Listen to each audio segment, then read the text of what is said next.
Hi, I'm Nikki from educatingnow.com. Thank you for joining me while I show you how to play a game called Biggest Difference. It's a great game to help students get fluent with their subtraction facts. So for Biggest Difference, you start by using 40 counters in the middle. Now, you could use dried beans, pennies, buttons, anything at all, as long as you have 40 of something. And in fact, you can, if you want to make the game longer, you can use more than 40, but this is the way I usually play it. You also need a regular deck of cards, and for this game we're going to use jacks as 11, queens as 12, and king as 13. And we want to make sure that we write that down for the children so that they don't have to try to remember that and they see it clearly. So how it works is we split the deck in half after we've shuffled, and we each flip a card. Now, the person with the high score automatically wins, and the number of counters they win is the difference between the cards. So my partner here has 1. This is equal to 12. So her job is to figure out what's the difference between 12 and 3. So 12 take away 3, I know that would be 9. Good. And so she wins 9 counters. If you're playing this with younger students and using these cards as 11, 12, and 13 is too challenging, you can always use all the face cards as 10 to help them get adjusted to subtraction strategies. So my partner now has won those, and we simply flip again.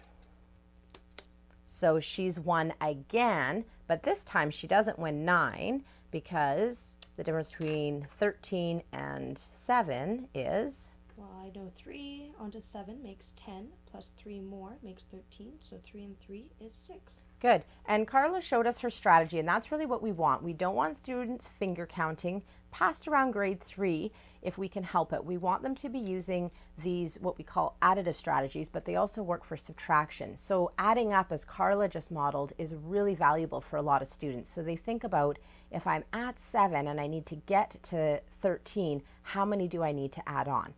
The other way she could have done it is subtracted 3 from 13 to get it to 10, and then another 3 to get to 7. And because she knows her friends of 10, that also would have been a good strategy. We'll flip again. Hopefully I win this time. Nope. So this time my partner wins. 5 points.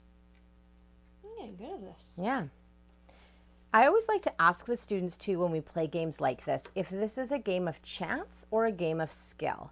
And where the skill comes in is figuring out how many chips you get to win, but it is a game of chance. You want to make sure that even the person with the low card, though, is paying very close attention, because I don't want my partner to think that the difference between 10 and 5 is 6 or 7, because then she would end up with more counters than she should have. Oh my goodness.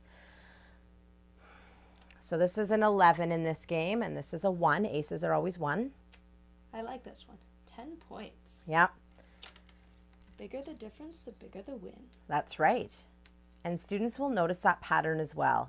And it's always a game that they want to play over and over again, especially if they're getting pummeled like I am here, because you always want to get a chance to win some as well. And we essentially just keep playing until we are out of counters. And it looks like I might get skunked in this game, which means I didn't get a single counter.